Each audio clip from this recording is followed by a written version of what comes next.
Hello, everyone. Wellness Wiz Jack here to share some information.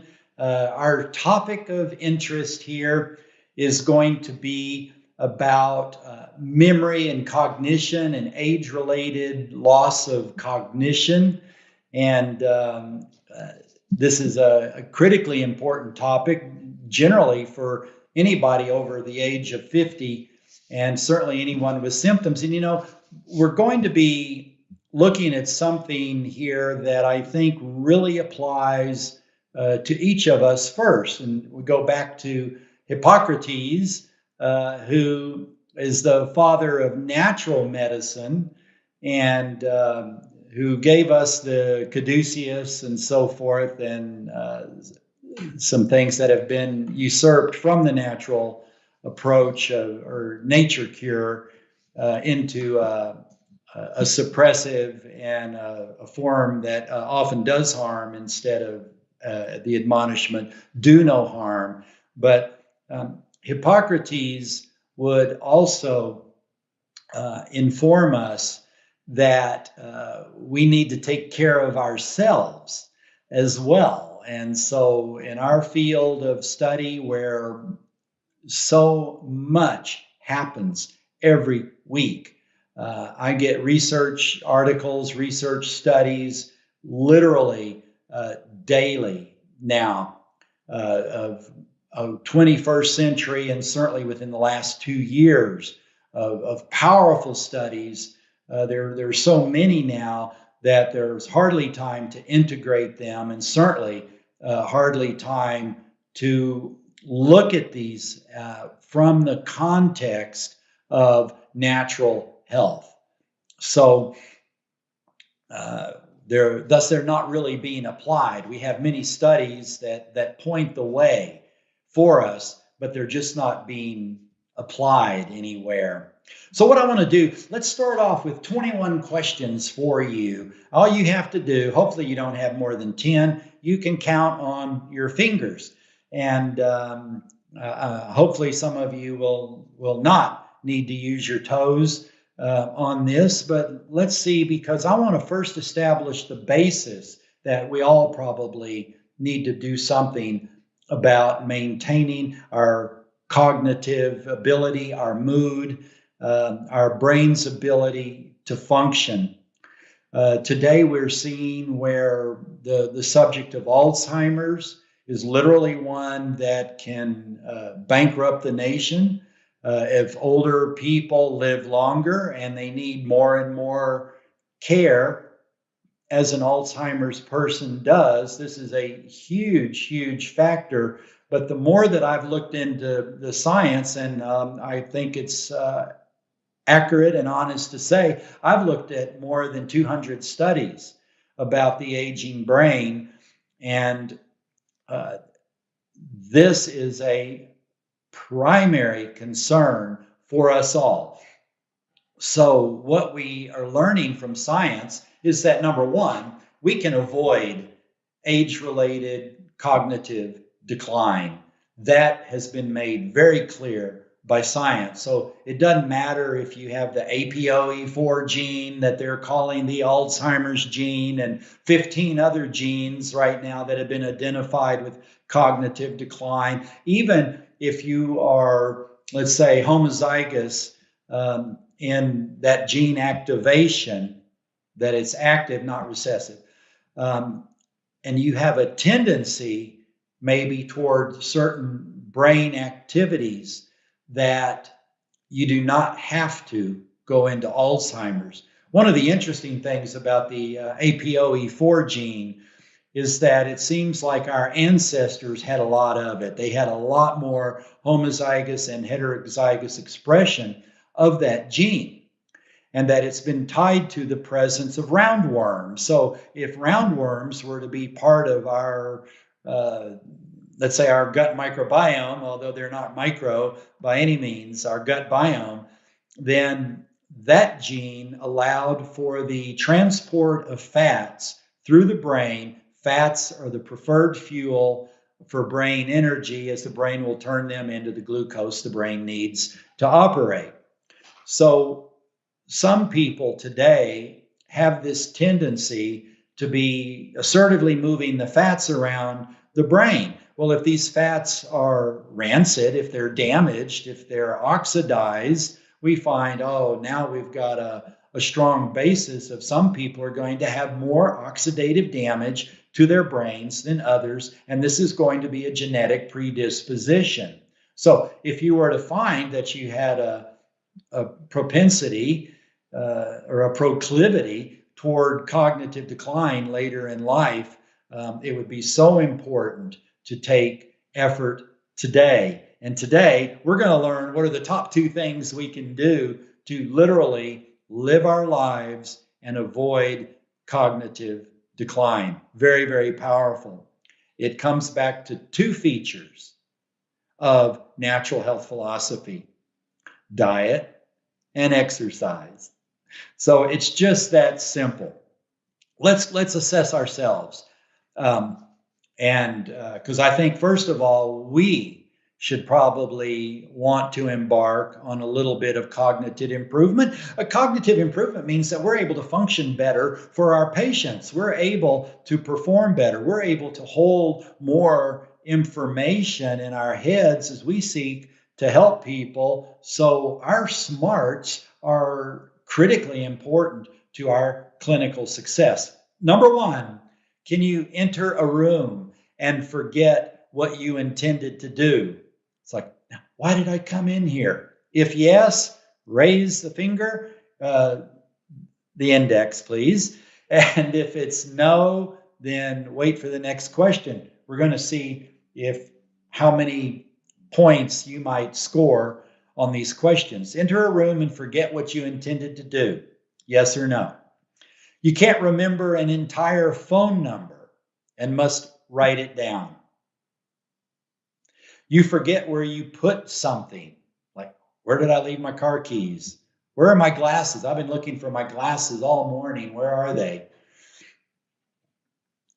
You find it difficult to follow a movie plot. Or if you're a miniseries person, you find it difficult to follow a miniseries plot. You recite the same story to the same person more than once.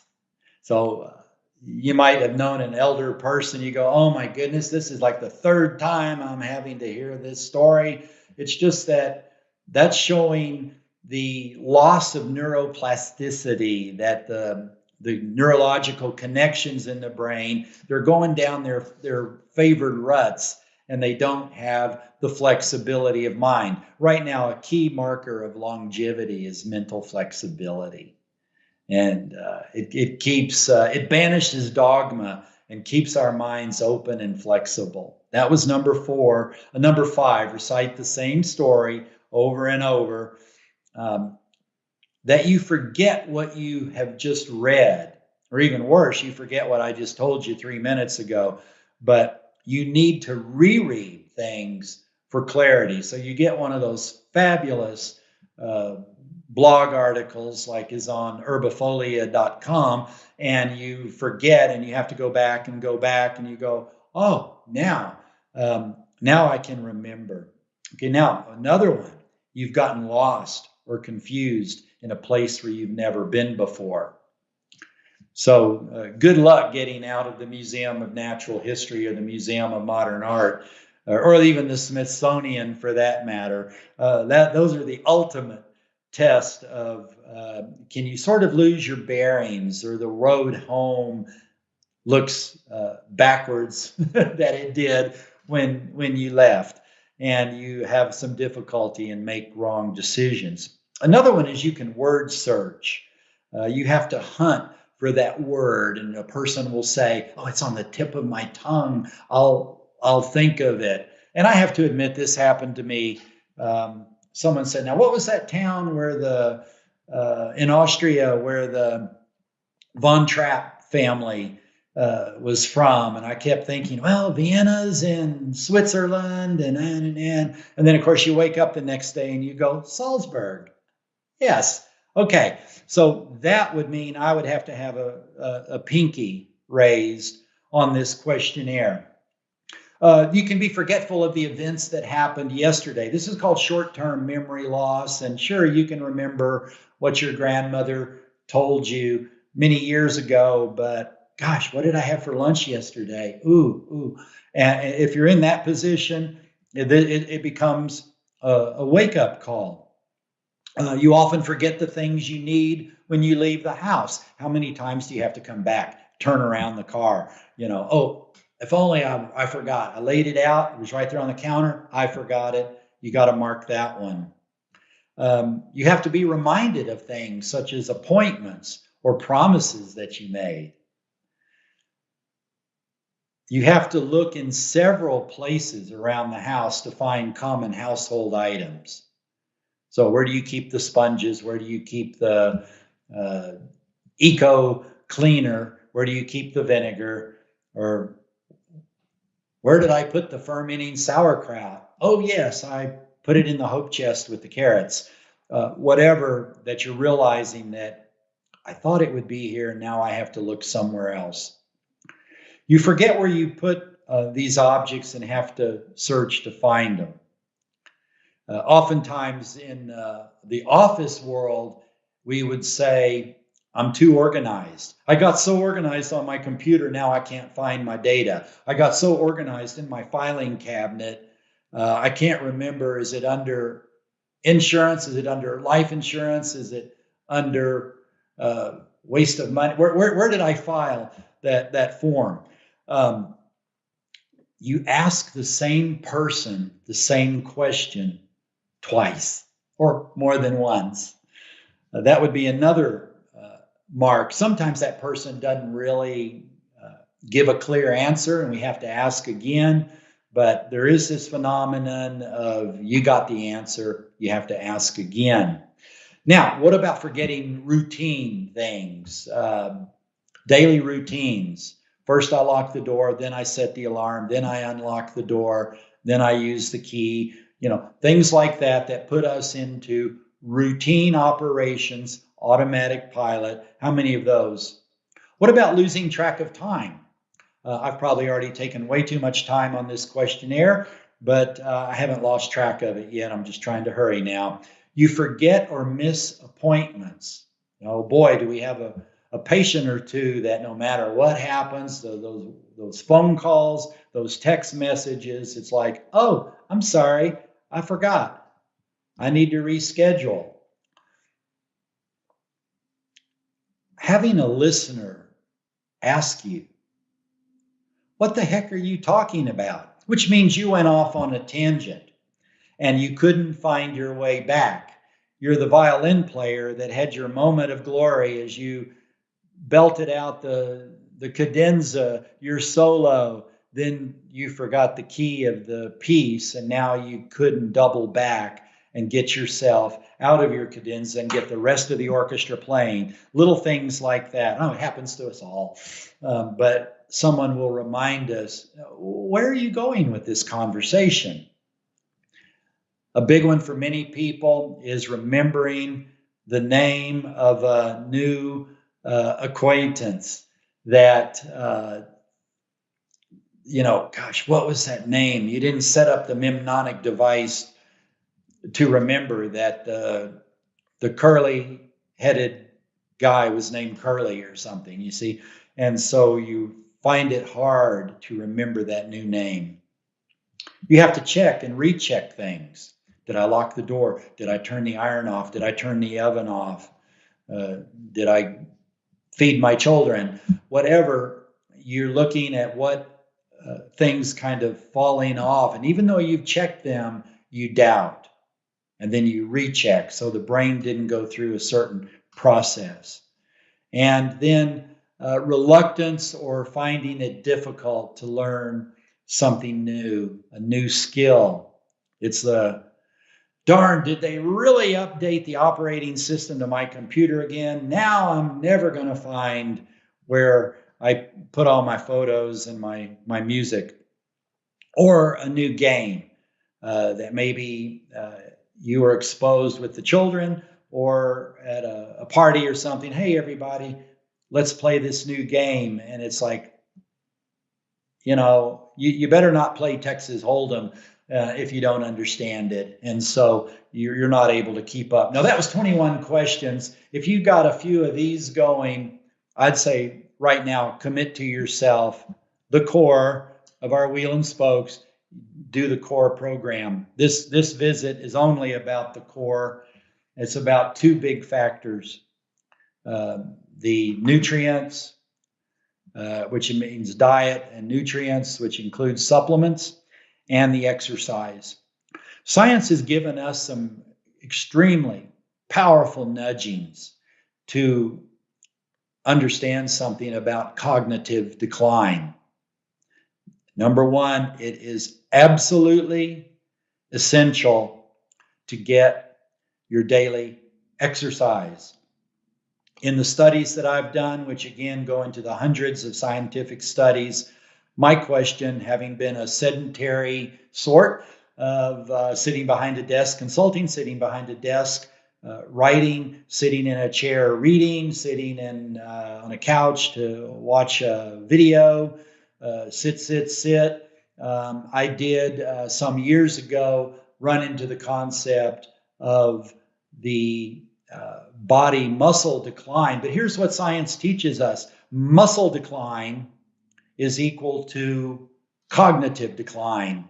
They go together. Science has actually found a muscle brain connection. Science has also found a muscle metabolic gut connection, the gut brain connection. We're starting to run a triad here of muscle movement, nutrition, and remedial work. Nutrition means supporting the gut microbiome, and remedial work means using nutritional supplements to cut to the fast track to get these things solved. So the big message that if you're experiencing cognitive decline, the process is already underway. It might be a genetic tendency that you can easily and quickly overcome. It might be chronic inflammation. Again, the set point being in the gut microbiome. And if a person has leaky gut. But when we put these simple facets together from the latest scientific research, muscle loss equals brain loss. Brain loss equals cognitive decline. The gut microbiome is intimately connected in this triad. So what are we going to do with the program? In our core, well, first, let's look at one of the absolutely revolutionary breakthroughs of nutritional science. I'm huge about the formula Neurosin. You may not be aware that I actually conducted a clinical trial involving Neurosin, where we took 30 people with inveterate constipation. In the study, that Systemic was so kind to provide 30 people the formulas, and we use 4 to 6 a day of the Neurosin, that we were able to take people with, as I said, inveterate constipation, people that have had constipation for 40 years, people that cannot go a day without a self-administered enema or go a day without a self-administered laxative. Some people needing mechanical extraction methods. The stool is so hard and the bowel is so unmoving. We were looking at this process as being something that could be neurally activated, that the peristalsis was something of neuroamnesia, that the brain was not initiating and controlling proper muscle contractions.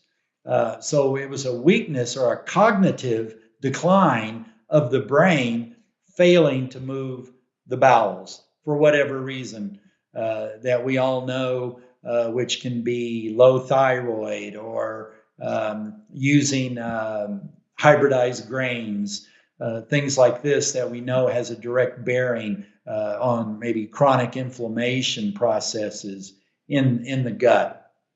So in doing the study of 30 people, one person literally bailed out within the first 3 days when we start working with other human beings, sometimes I say we only see the tip of the iceberg of the holistic model of that person.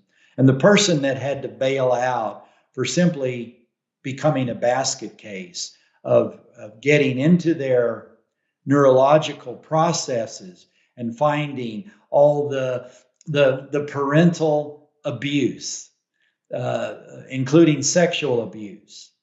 And the lid was taken off of for this person, and it just became untenable for the person to continue. Now we have 29 people that we run through the study, and within 30 days, 11 of them were having bowel movements on their own. Huge. We ran it another 30 days and picked up, I believe, an equal portion more, where we were probably, I think, right under 20 people out of 29 that were able to show improvement in their normal natural functions because they neuroactivated their brain. Now, we followed some of the information in Datis Karizian's book, Why Isn't My Brain Working? And we did neuroactivation with the gargling, the singing in the shower, the gagging, and even for those people, the coffee enemas, just to let you know a little bit about the study.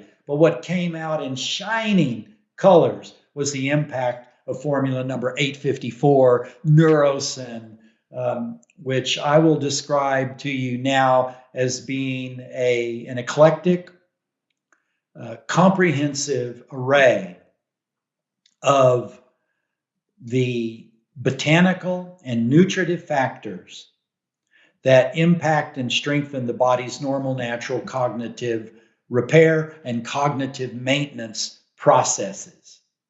So this is one important formula.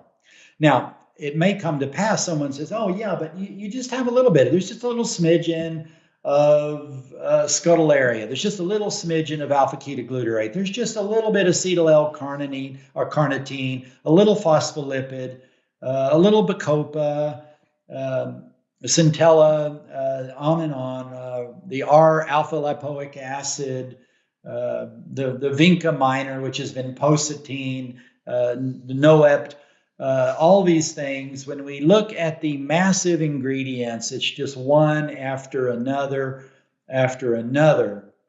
of research studies that show this helps the brain. This helps the brain remember. It's the hippocampus, or the hippocampuses. I don't think we can call them hippocampi. There's actually two, posterior and anterior. But the hippocampus is where we keep memories.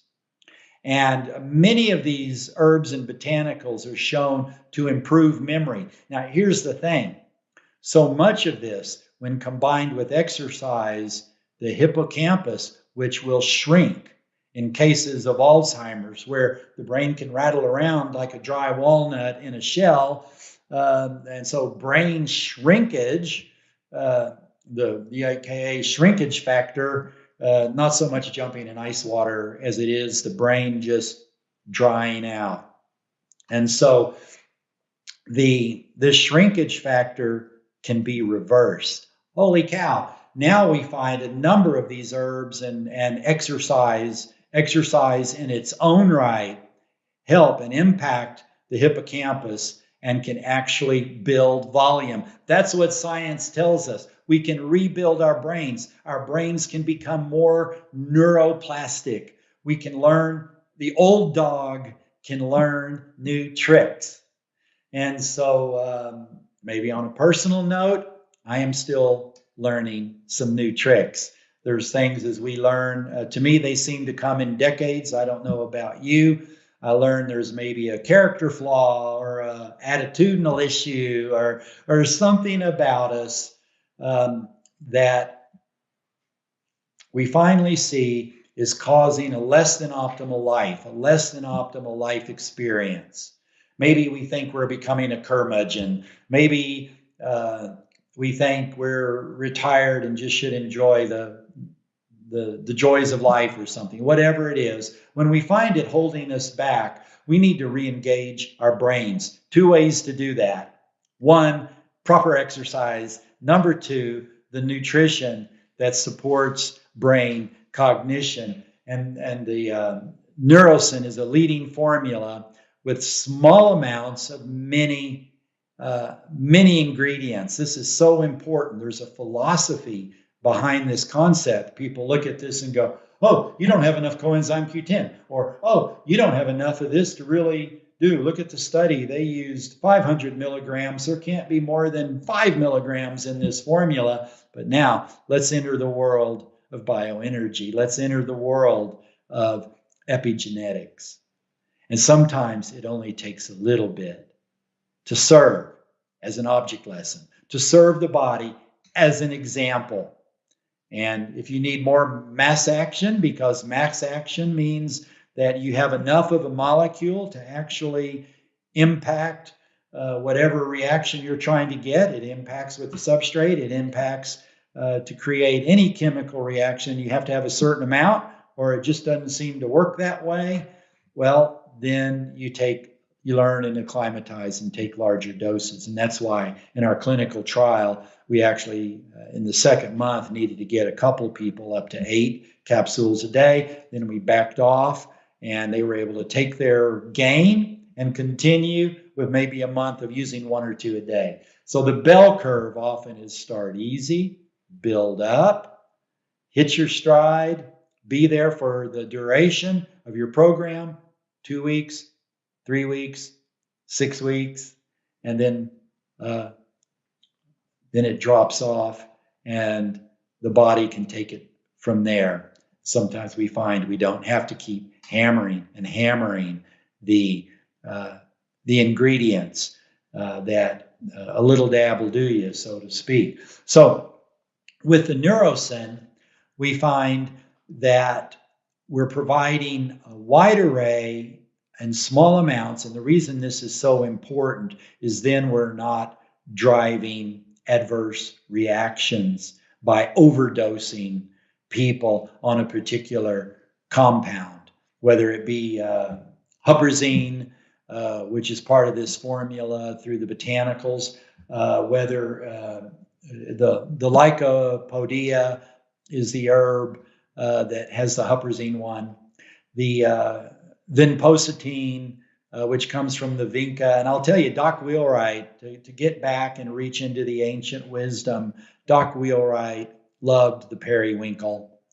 When he visited here in Austin, Texas, back in 1984, we went up a creek called Barton Creek, and he was very pleased to find this periwinkle growing wild.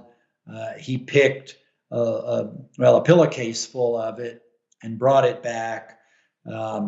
It's a powerful, powerful herb.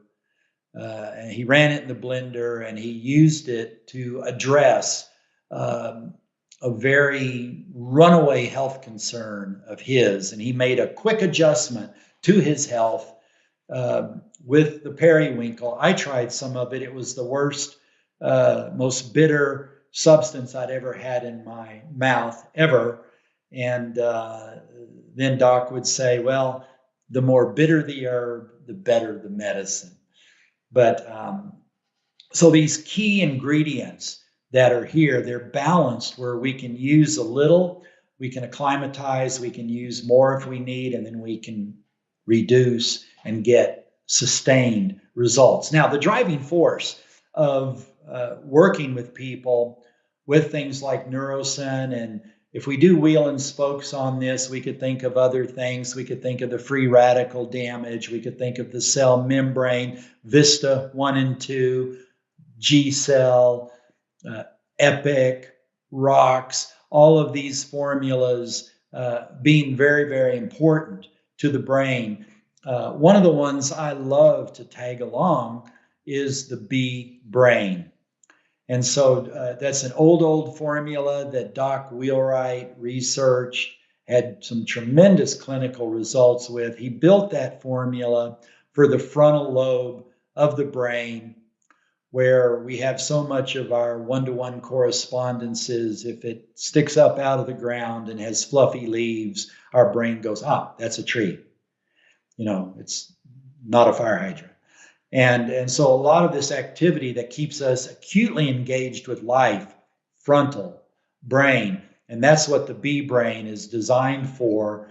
And so when I need and I want that extra whole brain support, I'm looking at neurosyn as the core, maybe bringing the B brain in, maybe bringing the I formula on another spoke for the back of the brain, the visual cortex. These are for people who might be dyslexic, might have trouble correlating what they see to what is going on with their learning processes. And of course, we might also look at the pituitary pineal, which is the brain glands in the GB pituitary formula. And we would then find a person usually will have either circadian rhythm disconnects. They've been working the graveyard shift at the restaurant and their day-night rhythms are off, or more likely endocrine mismanagement. And we'll find estrogen dominance and things like that, where we might look at the Femicrine formula. You can see how once we get our core, then we want to understand the individual. I want to help this person's brains, but her hormones are so off. I want to bring in a hormone balancer concept, work the two together for maximum impact. Or there's been a lot of free radical damage, maybe with joint deterioration or something. I'm going to bring in an antioxidant. Of course, like in so many things we must do, we've got to look at leaky gut. We've got to look at the GI tract as driving the inflammation. The leaky gut cuts off the gut-brain connection. It inhibits the brain-gut connection. The bidirectional communication has been disruptive, such a big factor over the brain. Many clinicians start with the gut. And then if we found cognitive difficulty while doing the gut remedial work, they're bringing in B-brain, neurosyn, and so forth, maybe some of the antioxidants, particularly the G-cell, because the gut microbiome loves that. They're bringing in the vitamin D3 because the gut microbiome loves that. And as they straighten out the gut, the brain, number one, gets a better mood. And if mood is a big factor, we're driven to look at the calm, which is also like sinulin, which is also like neurosyn, a revolutionary breakthrough formula that helps the neurotransmitter cascades and the neurotransmitter balance, so that a person who might have, let's take post-traumatic stress, maybe they were almost suffocated. Now, if it's dark and they're in a suffocating crowd, they go into post-traumatic stress because those neurological pathways, even into the very cellular metabolism, for blood pressure, for the adrenals, the fight or flight response, they can be connected where there's a no cycle running there, where the EPIC and the G cell can be so valuable in helping with the free radical cascades, and then the program help that person through neuroplasticity and the brain's ability to rewire itself, for it to seek other avenues other than the knee-jerk post-traumatic stress response. And so we find that in the case of post-traumatic stress, counseling, nutrition, exercise, all of these things really must, not are desired, they must be in effect to get genuine clinical results. The research is that compelling. Exercise, the herbal epigenetics, and removing from the diet the things that aggravate, including in the diet the things that promote. Diet, gut, exercise, brain.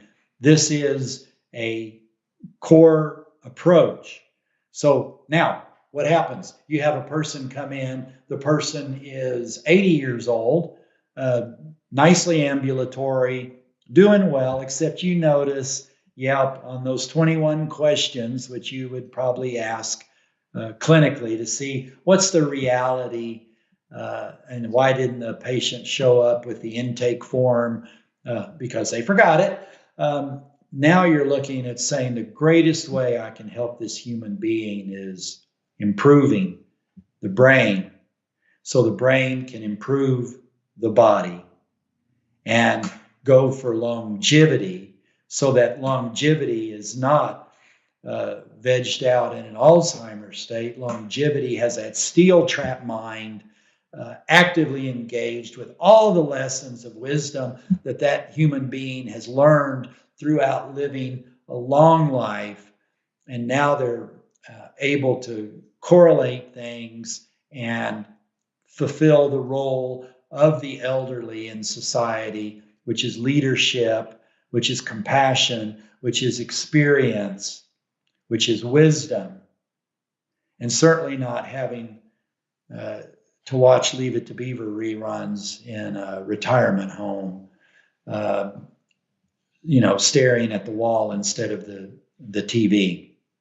I personally have been through two grandparents or two parents with Alzheimer's.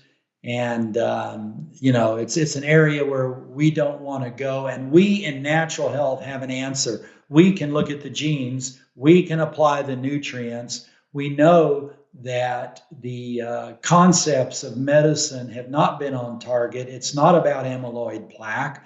Those medications have failed. We're looking at new horizons with dendrites. Inflammation. We know inflammation comes from the gut. I'm talking in circles here to drive home how in our clinical programs we have the tools that help. The drugs have failed.